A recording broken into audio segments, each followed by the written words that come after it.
La planète se réchauffe, la guerre est de retour, les crises politiques et économiques se multiplient, mais le bouleversement le plus important de ce siècle, le changement fou auquel est confrontée l'humanité, c'est la chute de la natalité.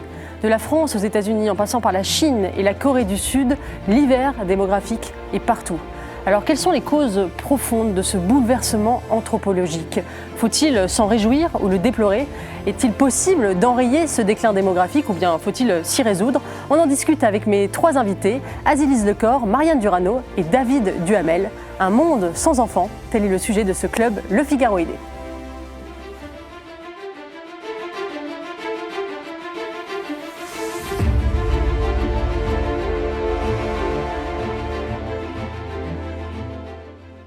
Bonsoir à tous les trois, bienvenue dans le Club Le Figaroïdé. Je vous présente Azilise Lecor, bonsoir. Vous êtes journaliste au JDD, auteur d'un premier essai absolument remarquable, je dois dire, L'enfant et l'avenir de l'homme, la réponse d'une mère au mouvement No Kids, un essai percutant où vous expliquez pourquoi, selon vous, la maternité, loin d'être une aliénation, est une apothéose de la féminité, et vous donnez bien des arguments. Marianne Durano, bonsoir. Vous êtes professeure agrégée de philosophie. Vous publiez, vous, Naître ou le néant, une réflexion sur ce qu'implique de donner naissance. Et vous dites que l'engendrement nous contraint à interroger les fondements même de l'existence, et vous nous invitez à réfléchir avec divers philosophes, de Marx à Hegel, en passant par Aristote, Rousseau et bien d'autres. David Duhamel, bonsoir. Bonsoir. Vous êtes docteur en économie et enseignant à Sciences Po Paris, et vous publiez, vous, à la fin du mois, ce livre, Un monde sans enfants.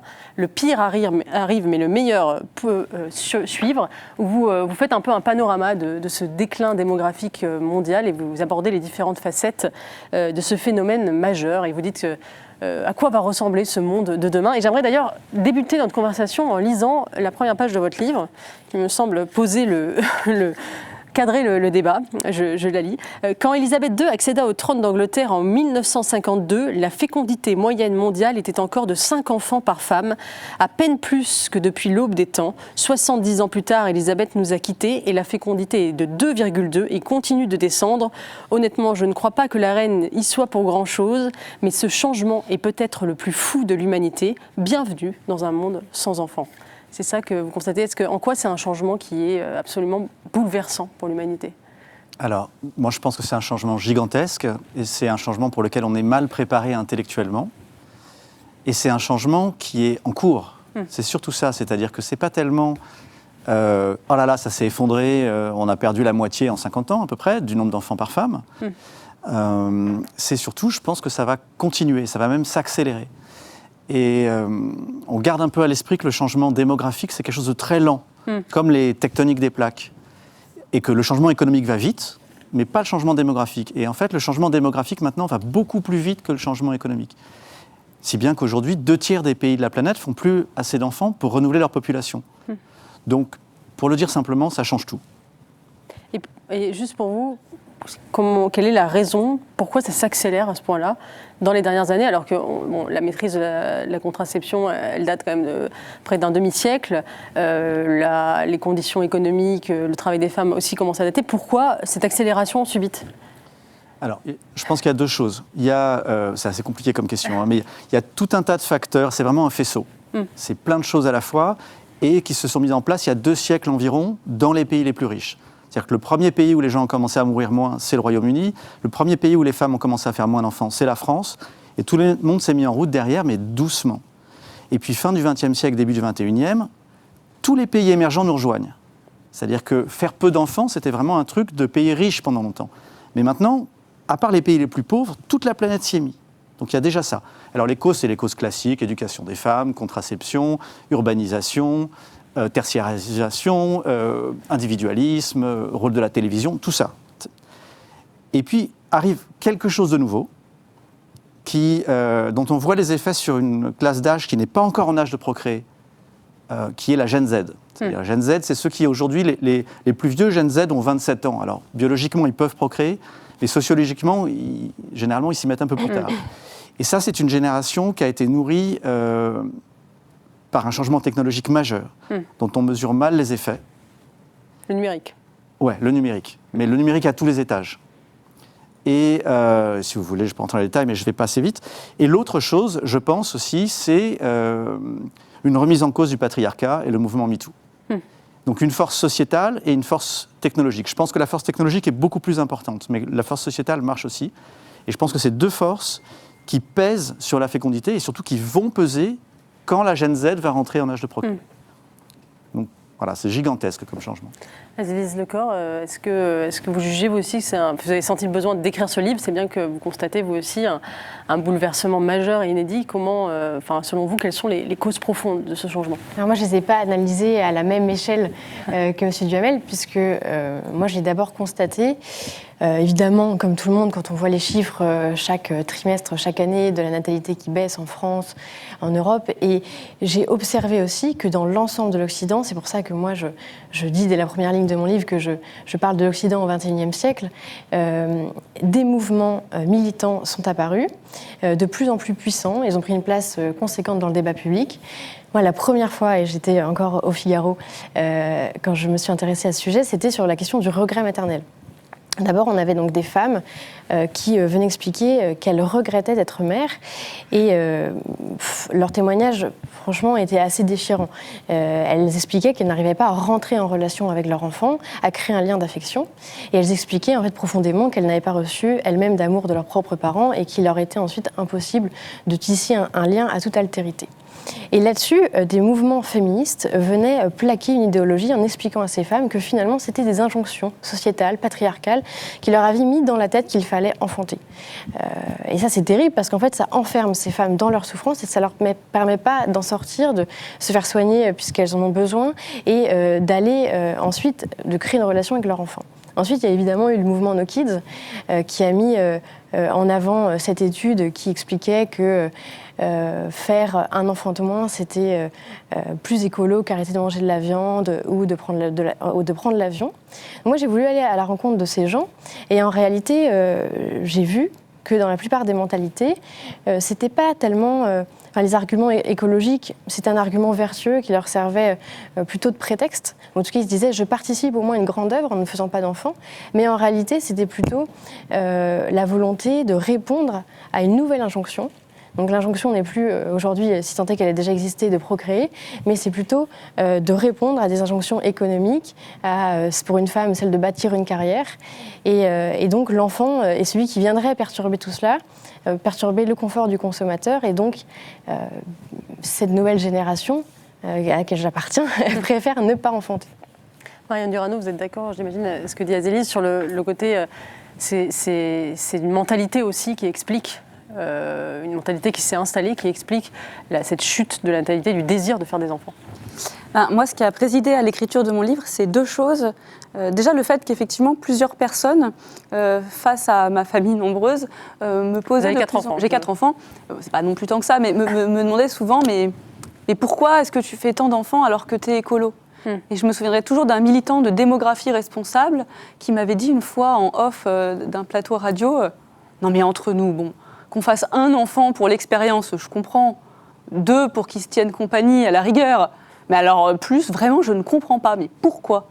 Et ma propre mère m'a posé ce genre de questions. Donc voilà, il y avait vraiment quelque chose de très profond. Et puis au niveau macro, au niveau politique, je me suis dit, tiens, pourquoi est-ce que d'un coup, depuis quelques années, il y a un intérêt pour la démographie, qu'on soit pro-nataliste ou dénataliste, qu'on s'inquiète de l'hiver démographique ou au contraire qu'on s'inquiète de la surpopulation. Il y en a soit trop, soit pas assez d'enfants.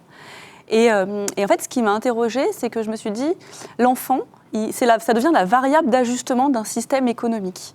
On va faire porter à la démographie la casquette la responsabilité de tous les dysfonctionnements de notre société. Et plutôt que d'interroger notre modèle social, notre modèle de consommation, notre modèle de production, on va se dire qu'en fait, on va juste réguler le nombre qu'on est, soit en faisant plus, soit moins, ça dépend des bords politiques, pour résoudre le problème. Et donc, pour moi, c'est vraiment l'arbre qui masque la forêt, la démographie. Et on en reparlera. Je pense qu'il y a 2 choses derrière. Il y a la question des inégalités. Et je pense qu'il ne faut pas non plus minimiser l'angoisse de la fameuse Gen Z face aux problèmes écologiques et face à ce qui est perçu comme une inaction politique aussi, une forme de désintérêt de la classe politique vis-à-vis des générations futures. Et on le voit tant au niveau des questions écologiques qu'au niveau des questions d'éducation, le fait qu'on investisse de moins en moins dans l'éducation, par exemple, ça crée une angoisse et c'est le symptôme pour moi d'une société qui a du mal à se projeter dans l'avenir de manière responsable. Vous, David Duhamel, est-ce que vous pensez que la question écologique, elle est majeure dans ce déclin ? Je pense qu'elle est importante. Je pense aussi que, plus généralement, l'anxiété est liée à l'incertitude. C'est-à-dire qu'on est dans un monde qui, je pense, offre plus de liberté, et notamment aux femmes, et franchement, je m'en félicite. Mais la liberté, ça peut être anxiogène. On sait que peut-être qu'on va changer plusieurs fois de boulot, on sait aussi qu'on va peut-être changer plusieurs fois d'amour, qu'on va changer... tout change plus vite. Et donc ça, c'est anxiogène. Et on sait aussi que pour la première fois, les générations qui arrivent là ne sont pas assurées d'avoir un meilleur standard de vie que leurs parents économiques et sont assurées d'avoir un moins bon standard de vie climatique. Donc ça aussi, c'est très anxiogène. Mais je voudrais revenir sur quelque chose que vous avez dit. Je ne crois pas que ce soit un problème occidental. Je ne vois pas le rapport exact avec l'Occident. Moi, je me suis intéressée à l'Occident, c'est-à-dire à un terrain que je connais, que je pouvais appréhender en tant que journaliste, et dans lequel, par ailleurs, on voit que ces mouvements militants émergent davantage. Il y a aussi l'exemple de la Corée du Sud ou que la du démographie Japon. s'effondre. Mais je ne pouvais pas aller interroger les Coréens du Sud. Je voudrais juste qu'on parle de la question de la Corée du Sud, parce que c'est très intéressant, parce que la Corée du Sud, c'est vraiment le pays au monde où on fait le moins d'enfants, en fait. 0,59 enfants par femme.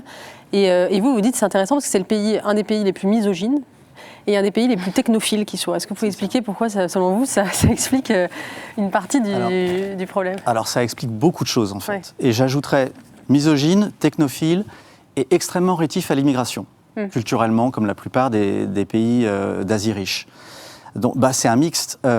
Misogyne, ça veut dire qu'une jeune femme coréenne aujourd'hui peut aller à l'université, peut travailler, peut être autonome.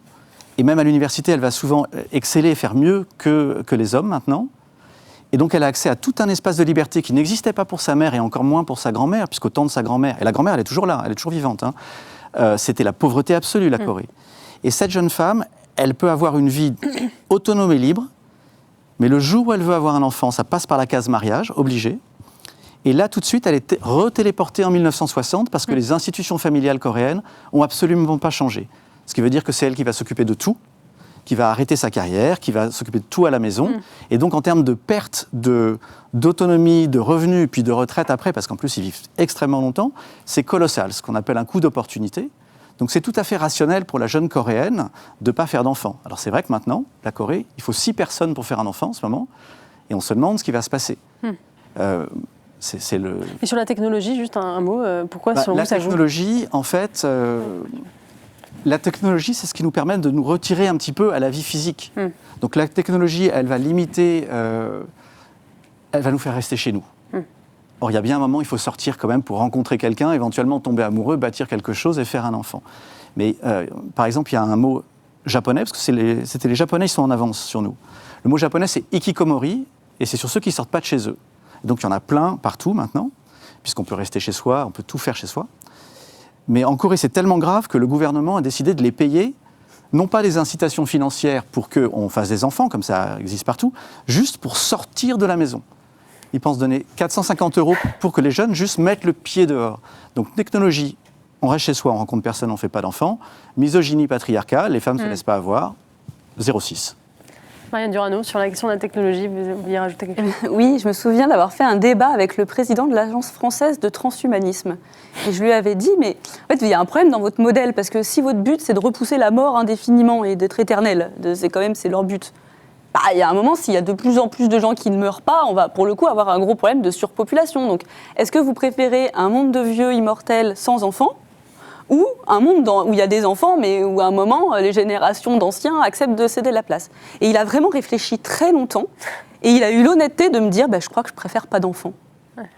Et en fait, je me dis, mais oui, en fait, le monde technologique ou le monde consumériste, c'est un monde où, en fait, on préfère on préfère que le monde s'effondre plutôt que de rogner sur son propre confort consumériste. Et là, peut-être qu'on se rejoindrait avec Azilis sur cette question. Oui, je pense que cette question de la technologie et par exemple des réseaux sociaux, du fait qu'aujourd'hui on n'est plus de chez soi. En fait, ça pose fondamentalement la question du foyer, de la place que prend aujourd'hui le privé dans nos existences. Et puisque ces deux sphères, publiques et privées, se sont mélangées, puisqu'il n'y a plus d'intimité quand on peut continuer les relations qu'on avait normalement dans des espaces d'échange jusque chez soi, parce qu'on l'a sur notre smartphone. J'ai l'air d'être ultra baumeuse en parlant comme ça, mais de fait, c'est ce qui se passe. On n'arrive plus à créer de véritables relations avec l'altérité.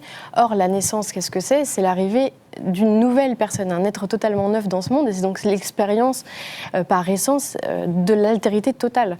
Et donc, si on n'arrive pas déjà à rentrer en relation avec ceux avec qui on vit, comment est-ce qu'on peut imaginer donner naissance ?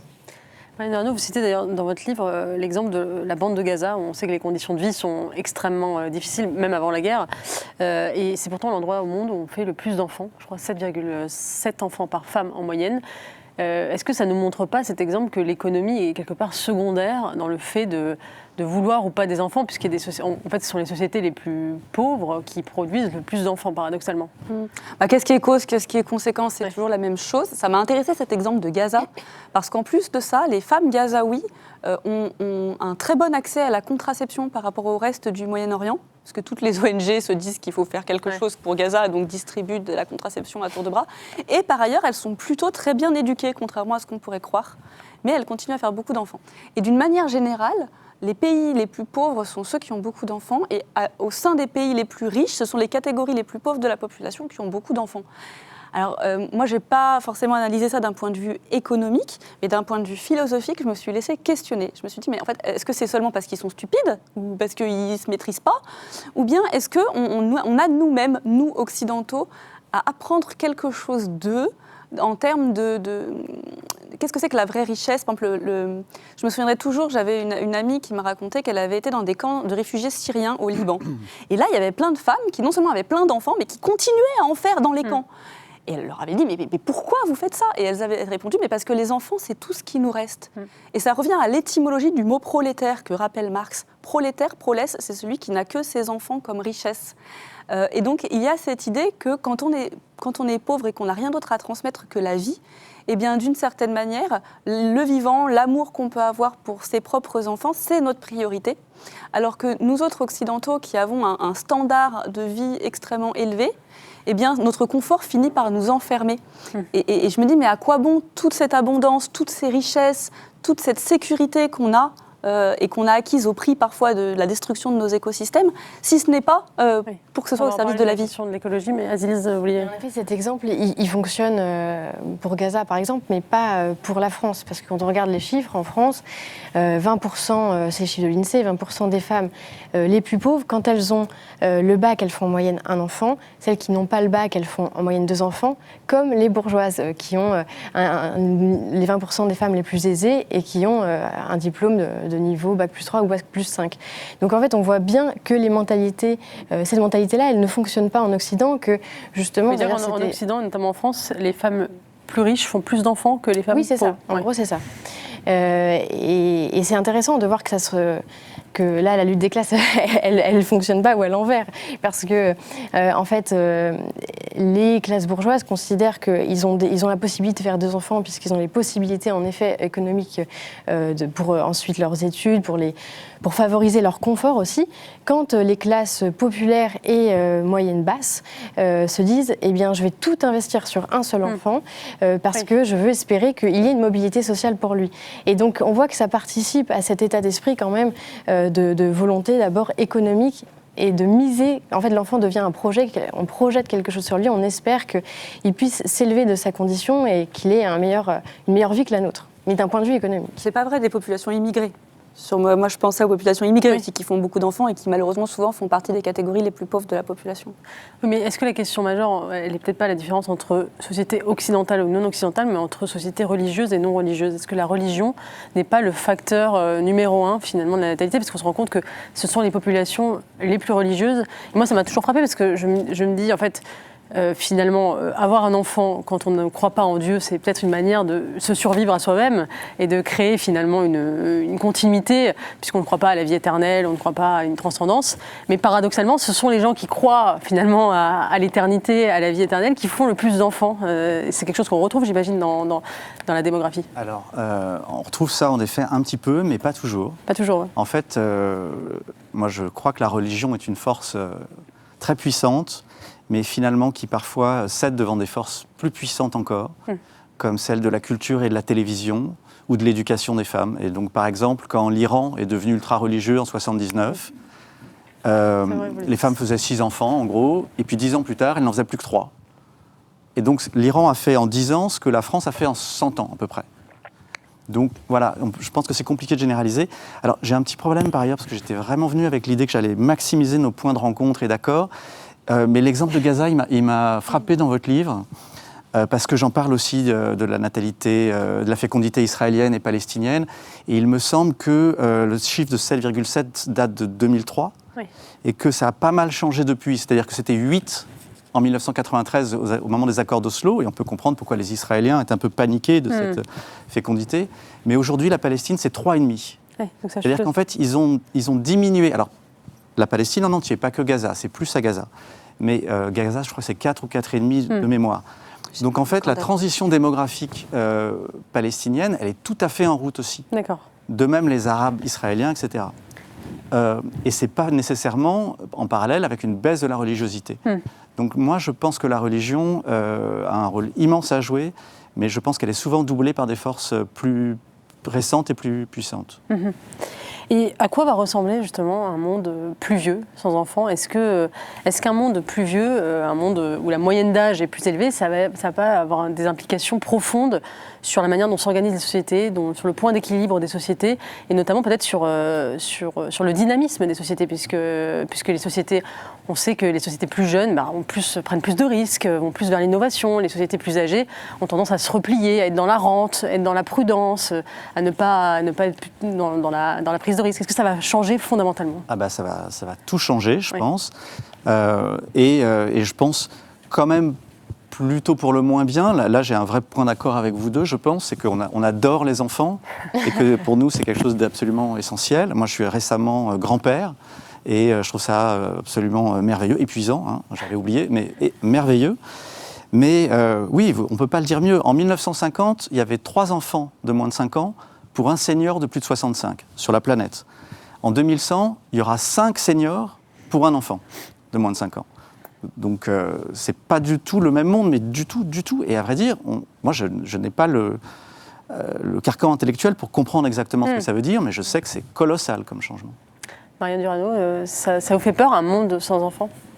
Je pense qu'on n'en est pas encore là, hein, mais ce qui est sûr, c'est que ce qui me fait peur, c'est plutôt ce que ça implique politiquement, un monde sans enfants, dans la mesure où on voit bien déjà que là, on annonce 4000 postes, par exemple, supprimés dans l'éducation nationale, parce qu'on anticipe une baisse démographique. Oui. Donc en fait, j'ai peur du cercle vicieux, moi, où finalement, on va investir de moins en moins dans l'éducation, dans la petite enfance, on va continuer à concevoir des modes de vie, des villes qui ne sont pas faits pour les enfants, ce qui fait que les malheureux comme moi qui continuent à avoir des enfants vont se retrouver de plus en plus ostracisés. Découragés. Et ce qui me fait peur aussi, pour aussi répondre à la question de la religion, je pense que ce qui joue, c'est plutôt la privatisation et de la religion et de la vie de famille. C'est-à-dire l'idée que ma foi, votre foi et votre fécondité, c'est votre affaire, c'est votre projet de vie privée. Et donc, vous êtes sommé de vous débrouiller avec ça. Et donc, l'espace social n'a pas à s'adapter à votre réalité. Et surtout, la société n'a pas besoin de vous en être reconnaissant. Et je pense qu'il y a une vraie question autour de la reconnaissance sociale de la maternité et de la paternité aussi. Et vous parliez, Azilise, du regret maternel. Et moi, ce qui m'a frappée en lisant les témoignages des femmes qui regrettent d'être mères, c'est qu'elles disent que le problème, c'est le rôle que la société leur assigne en tant que mère.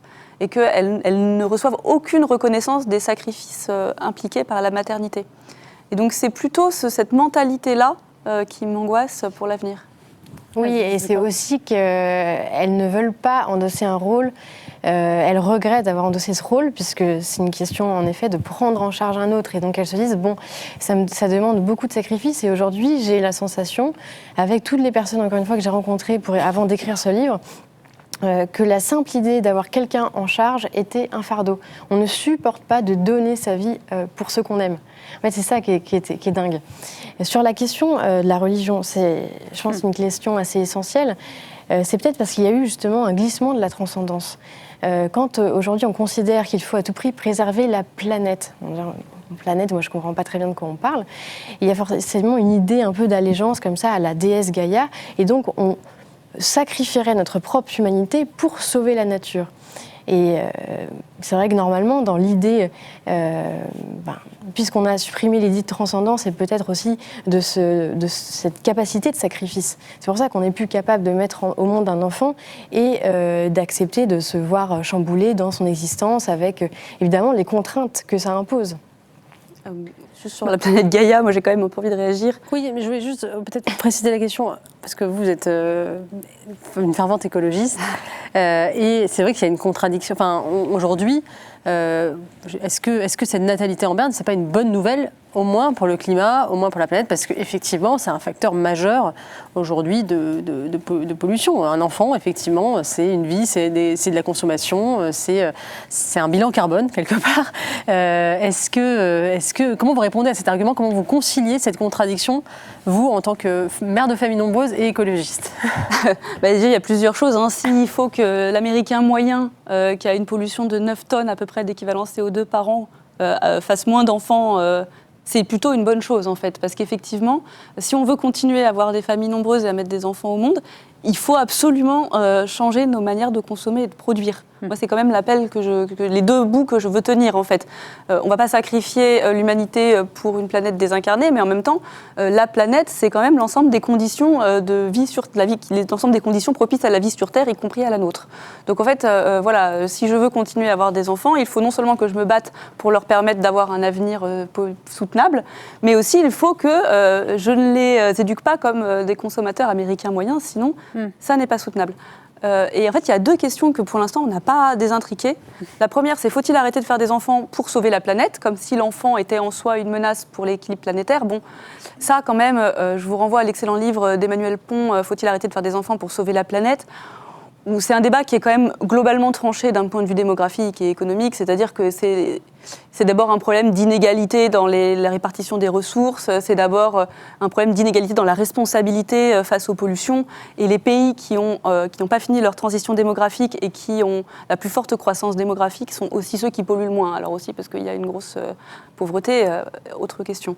Mais il y a une autre question plus profonde, c'est faut-il protéger nos enfants de la planète? C'est-à-dire, il y a vraiment des jeunes aujourd'hui, et je les comprends, qui se disent, mais vu l'enjeu écologique et vu l'inaction des politiques, vu le peu d'intérêt pour les générations à venir de nos politiques, peut-être que la meilleure manière de protéger un enfant, c'est de ne pas le faire. Le monde est trop horrible pour faire des enfants. Et il y avait justement un militant de démographie responsable qui disait « j'aime tellement les enfants que je ne les mets pas au monde ». Bon. Et en fait, moi, c'est cette absurdité logique-là que j'ai voulu interroger, et je pense qu'il ne faut pas minimiser. Et qu'est-ce que vous répondez à ça, justement? Ce que je réponds, c'est que pour moi, renoncer à faire des enfants, c'est renoncer à avoir un avenir. Et que c'est d'une certaine manière baisser les bras et accepter qu'après nous, le déluge. Or, à partir du moment où on accepte le risque d'avoir un enfant, on est un peu obligé, à partir de là, de se battre pour lui donner un meilleur avenir. Et pour moi, l'enfant, c'est ce qui va nous pousser à nous révolter, vraiment, aussi. Parce qu'à partir du moment où on a un enfant, il y a tout un tas de trucs qu'on acceptait avant, puis qu'on n'accepte plus. On accepte que ce soit nos corps qui soient pollués. Puis quand c'est le corps de son bébé, on n'accepte plus. On accepte d'avoir les yeux souillés par de la publicité obscène et manipulatrice. Mais quand c'est son enfant de 7 ans qui passe comme ça devant des publicités aliénantes, on ne l'accepte plus. Et donc, je pense qu'il y a un élan de vie en nous qui nous fait communier avec le reste du vivant. C'est cet élan de vie en moi qui fait que moi, je suis écolo, que je défends le vivant. Il ne faut pas que je l'étouffe, parce que ce serait une victoire en fait, du productivisme et du capitalisme qui voit uniquement le profit à court terme, quitte à hypothéquer la vie des enfants. Là, il y a encore eu un scandale avec une petite fille, Amy, qui est morte en fait, après que sa mère fleuriste se soit intoxiquée avec des fleurs. Actuellement, des fleurs, ça tue. Parce qu'on met tellement de pesticides que ça tue les enfants. Et donc, en fait, on est dans ce monde-là. On est dans un monde. Il y a eu le scandale autour des crèches là, avec le livre de Victor Castanet, Les Ogres. Où on voit qu'on préfère rationner les couches et les petits pots pour des bébés de 6 mois pour maximiser les dividendes des investisseurs dans des crèches privées. Donc, en fait, à chaque fois, on sacrifie les générations à venir au profit des profits immédiats. Et donc, voilà, je pense que renoncer à faire des enfants, c'est accepter cet état de fait. Vas-y, Lise Lecor, est-ce que c'est un geste anticapitaliste, faire des enfants? Alors justement, les néo-malthusiens diraient que c'est un geste profondément capitaliste parce qu'on donne des bras au grand capital et on donne de la chair à canon, donc ce serait aussi militariste comme acte. On Le premier à avoir écrit répondrait contre au Malthus, c'est Marx. Hein. Je dis ça comme ça. Oui, mais enfin, oui, c'est intéressant. Mais ce que je crois profondément, alors juste simplement sur la question écolo, je crois moi aussi en la bonne foi de ma génération, enfin de la génération à laquelle j'appartiens, quand la majorité disent qu'ils s'inquiètent pour l'avenir du vivant dans son ensemble, l'avenir aussi de leurs conditions de vie sur Terre. Mais le grand paradoxe, si ce n'est la grande contradiction, c'est de voir qu'en fait, c'est la classe d'âge qui pollue le plus. Toutes les études le montrent et on peut superposer les deux. Et on voit que même si 42% des femmes se disent aujourd'hui l'avenir de la Terre, de la planète, un peu impacté mon envie de faire des enfants, en réalité, eh bien, je préfère continuer à consommer et je ne change pas mes modes de vie. Donc je sacrifie cet enfant parce que c'est ça qui est aussi très beau et ça montre qu'il y a quand même toujours cette porte n'est jamais fermée. C'est ça que j'ai pu constater, surtout chez les femmes, c'est l'idée de se dire, en fait, cet enfant, je l'aime déjà tellement, même s'il n'existe pas, que je ne veux pas lui offrir un monde qui court à sa perte. Donc c'était quand même touchant. Et je crois au contraire, et c'est là que je pense qu'on se rejoint totalement avec Marianne, c'est que l'enfant, c'est la possibilité de nous donner envie d'agir. C'est ce regard neuf sur le monde qui nous apporte une véritable poésie retrouvée. Je pense que chacune et chacun qui avons des enfants dans nos vies, on peut raconter des anecdotes chaque jour de ce regard naïf sur l'existence qui nous ramène à l'enfant qu'on était nous aussi. Et ça nous donne non seulement envie de transmettre ce qu'on a reçu, mais de nous transformer notre regard et de se dire comment je peux agir pour être une meilleure personne et pour transmettre un monde meilleur à mon enfant. David Duhamel, dans votre livre, vous dites qu'il faut passer de Cassandre à Jonas sur la question du climat. Ça veut dire ça. Ça veut dire quoi? Cassandre, c'est la prophète qui prédit la catastrophe et que personne n'écoute. Oui. Et Jonas, c'est le prophète qui prédit la catastrophe, mais comme on l'écoute, la catastrophe n'a pas lieu et donc il a tort. Mais il vaut mieux se tromper dans ce sens-là. Je vous rejoins sur l'importance de la question écologique et son poids comme dans les structures mentales et dans les structures physiques et le lien avec le capitalisme. Je pense qu'effectivement, c'est très juste.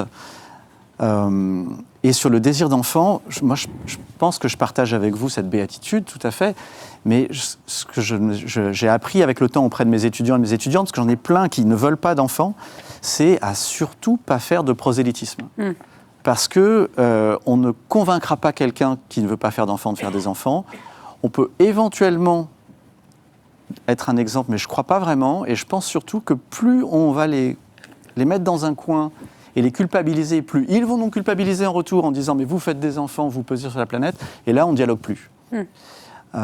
Et donc, quand j'ai des jeunes femmes face à moi qui me disent « je ne veux pas d'enfants », j'ai appris, ça m'a coûté cher au début, je disais « mais si, c'est une super idée ». Non, il faut vraiment les laisser tranquilles. Et puis il y a, je pense, des voies pour faire renaître un désir d'enfant, mais par ailleurs, je voudrais quand même rappeler en France, pour l'instant, on est à 1,7 enfants par femme. Quand on était à 2, on était les rois du pétrole. On est à 1,7, c'est pas la fin du monde. Hein. Oui, mais justement, peut-être un petit mot, parce que je voudrais, sur la France, c'est effectivement, je voudrais rappeler juste l'INSEE, 678 000 bébés nés en 2023, moins 6% qu'en 2022 et 20% de moins qu'en 2010. Un indicateur de fécondité de 1,68 enfants par femme versus 1,79 en 2022. Pourquoi la France a été longtemps une exception et tout d'un coup on rejoint le reste du monde? Qu'est-ce qui s'est passé? Pourquoi déjà on a eu cette espèce de parenthèse où on était...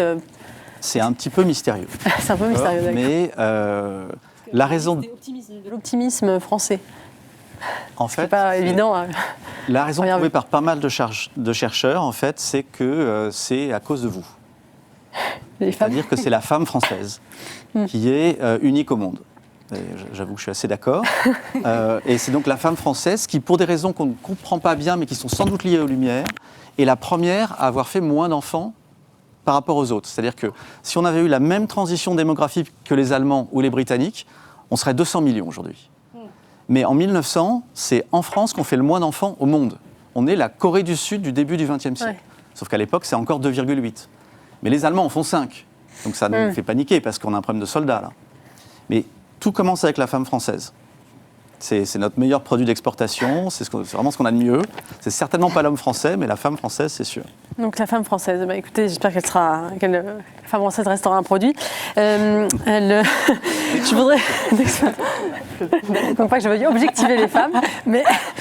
En tout cas, c'est je n'avais pas noté cette exception française, là aussi. Et je voudrais juste qu'on écoute... Pardon, allez-y. La femme française, elle a ceci, en tous les cas, comme modèle culturel. Encore une fois, elle n'existe pas. C'est plutôt, effectivement, c'est une objectivation, c'est une essentialisation.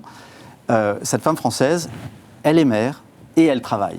Et c'est l'alliance de ces deux choses qui a fait un peu l'exception française. C'est vrai. Parce qu'en Allemagne, par exemple, les femmes ont le choix entre soit travailler, soit être mère, et beaucoup choisissent de ne pas être mère. Et en Chine, en Corée, au Japon. Raison, exactement. Et vous dites d'ailleurs que les pays du Nord s'en sortent aussi mieux parce qu'ils sont plus féministes. Tout à fait.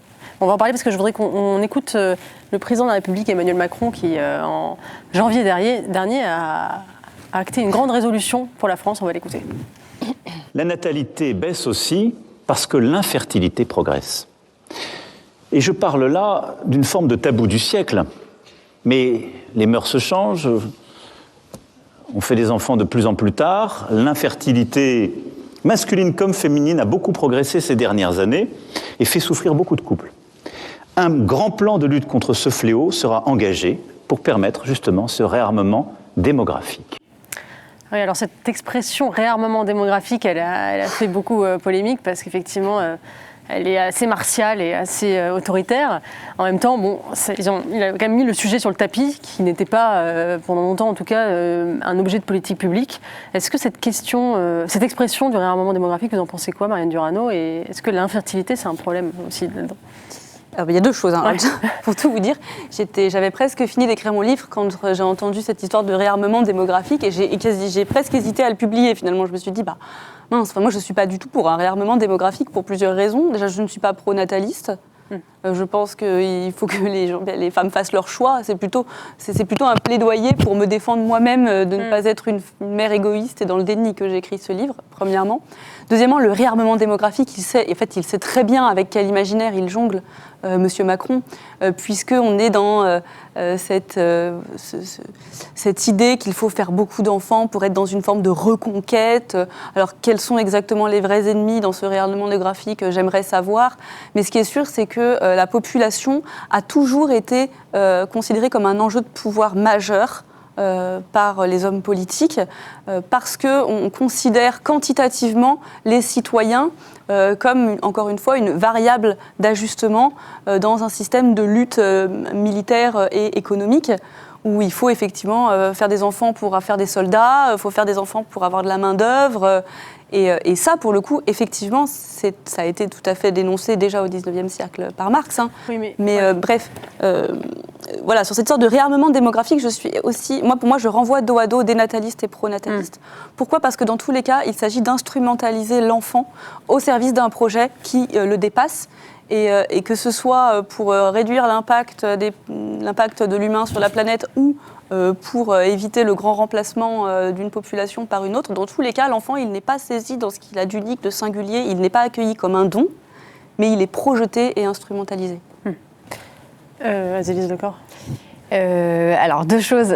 En effet, premièrement, on ne fait jamais un enfant pour renouveler la population française, pour entrer dans un combat, une reconquête ou je ne sais quoi. On fait d'abord un enfant parce qu'il y a un homme et une femme qui s'aiment, et donc c'est un élan d'amour, un acte d'amour. C'est quand même ça la base. Et je pense c'est une conception récente, parce que pendant longtemps, c'est vrai qu'on a fait des enfants pour nourrir, pour avoir des bras, pour travailler, même à l'intérieur des familles, parce qu'il fallait... Mais je pense que c'est important de concevoir quand même l'enfant comme l'aboutissement de l'amour d'un homme et d'une femme qui s'aiment, puisque c'est simplement comme ça qu'on fait les enfants d'abord. Donc ça, c'est important, je pense. C'est plus obligatoire aujourd'hui. Hein, je pense que c'est important parce que on a tendance à oublier simplement ça aussi dans un monde où il y a une crise de l'amour et une crise de l'engagement. Beaucoup de gens m'ont dit, mais tu te rends compte, si je fais un enfant avec mon compagnon, et ben ça m'engage avec lui pour toute la vie. L'engagement est central, je pense. Et ça, c'était assez vertigineux parce que je pense à cette témoin de mon enquête qui me disait, on vient d'acheter un appartement, mais je peux le revendre. Alors que l'enfant, qu'est-ce que j'en fais après? Et je me disais, bon, en effet, mais on sait bien qu'un couple sur 2 divorce, en tout cas à Paris, et que c'est une question qui se pose et qui inquiète légitimement les gens. Moi, je crois profondément que l'enfant, c'est le symbole de l'amour qui a été et qui demeure, même s'il n'existe plus entre ces 2 personnes. Il porte au moins ce témoignage. Et puis surtout, après, c'est un être qui est un être libre. On ne fait pas son enfant pour soi. Donc on a donné la vie pour qu'ensuite, il y ait un adulte qui soit un être humain émancipé. Sur la question du réarmement démographique, je cite De Gaulle parce qu'il faut toujours y revenir. Le peuple français, s'il ne se multiplie pas, alors la France ne peut plus rien être qu'une lumière qui s'éteint. Et je trouve que peut-être qu'on peut critiquer l'emploi des mots employés par Emmanuel Macron. On peut aussi critiquer le fait que pour l'instant on n'ait pas vu de nouvelles politiques natalistes mises en place qui pourraient aider véritablement les femmes à être mères. Et le congé naissance qui se dessine ne semble pas être une bonne solution. Il faudrait peut-être un congé parental mieux rémunéré, mais sans rentrer dans ces considérations qui sont des considérations de politique publique. Je pense que c'est le rôle d'un chef de l'État de s'inquiéter pour l'avenir de sa population et de se dire comment est-ce que je fais pour que mon peuple, celui qui m'a mené là où je suis, puisque en l'occurrence on a voté pour lui, individuellement, je ne sais pas, mais la majorité du peuple français a voté pour lui. Et comment est-ce qu'on fait pour que ce peuple-là se maintienne au travers des siècles, que notre culture puisse se transmettre et que notre civilisation perdure? Parce que c'est cette question.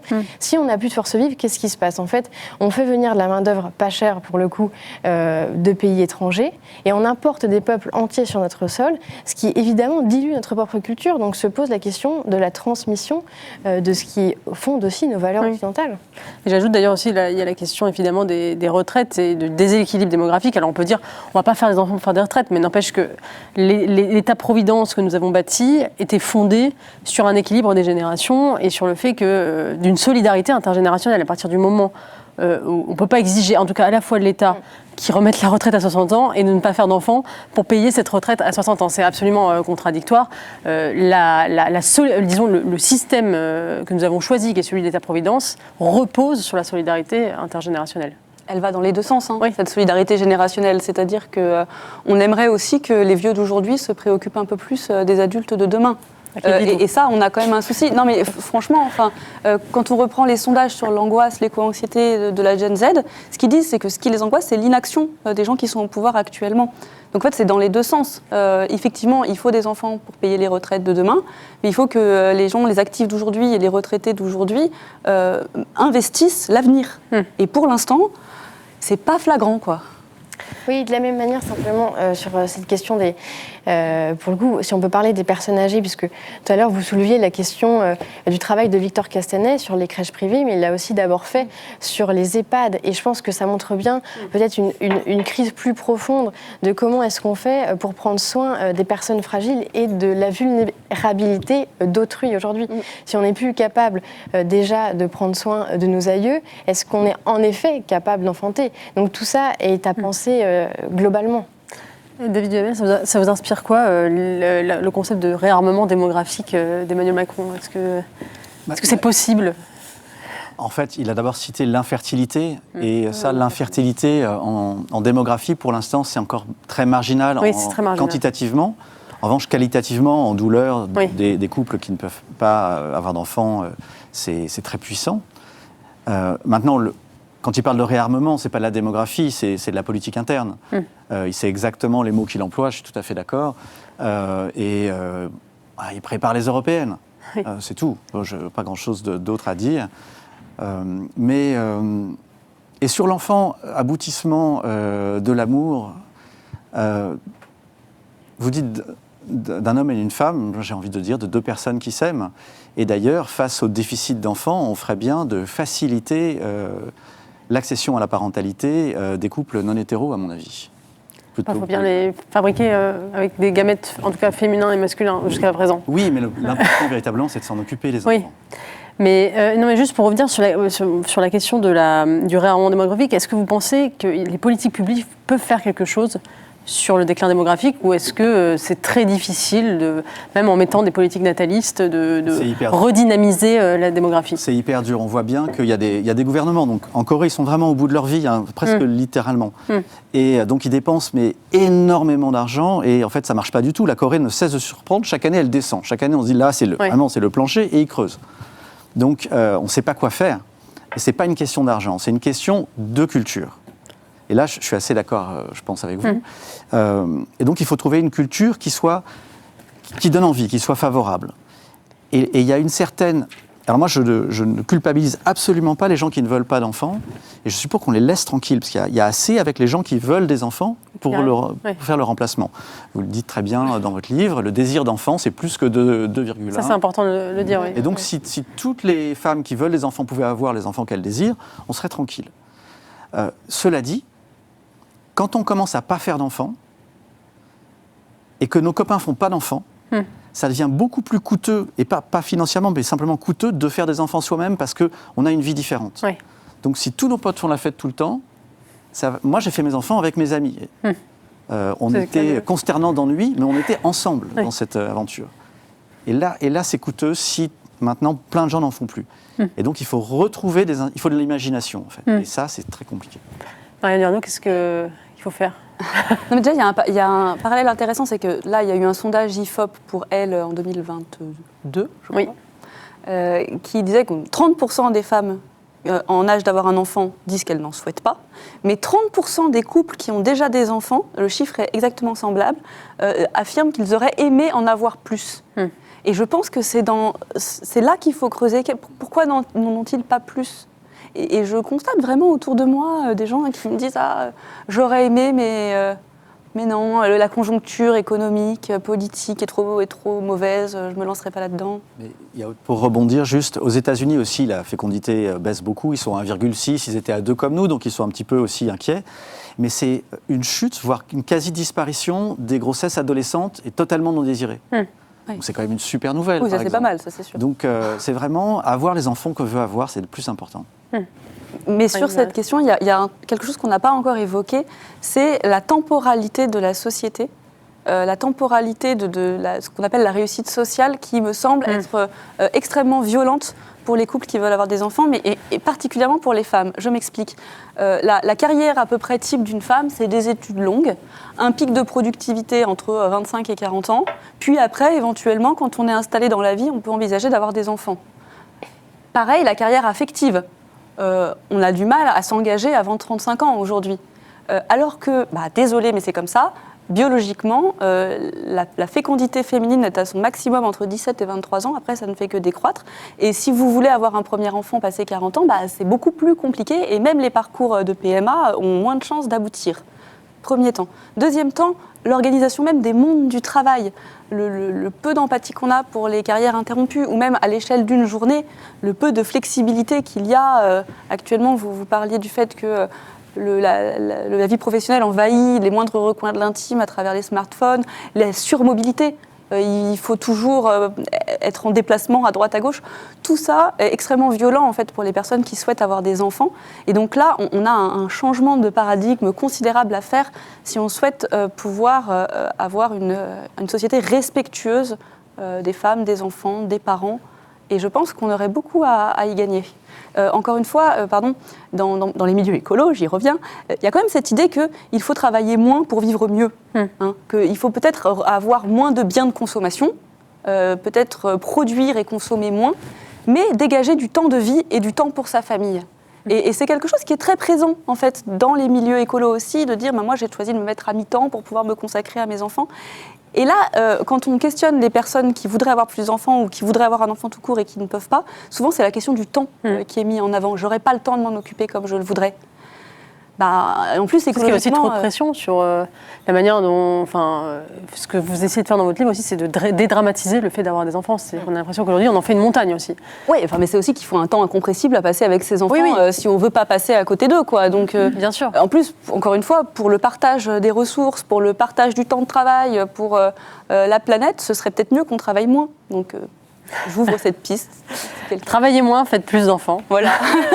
C'est marrant parce que j'écris l'inverse. Je dis pour le coup, remettons-nous au travail. Parce que je pense qu'il y a une forme d'idée aussi dans cette société du loisir où le fait d'être privé quand on sort de ce qui nous donne de l'argent, du monde du travail, ensuite d'être privé de sa capacité de jouir de l'argent que l'on a accumulé le temps de la journée, et en fait, pourquoi est-ce qu'on mettrait cet argent au service d'un autre qui est notre enfant plutôt que de nous-mêmes pour participer évidemment en plus à cet esprit de foule où il faut correspondre évidemment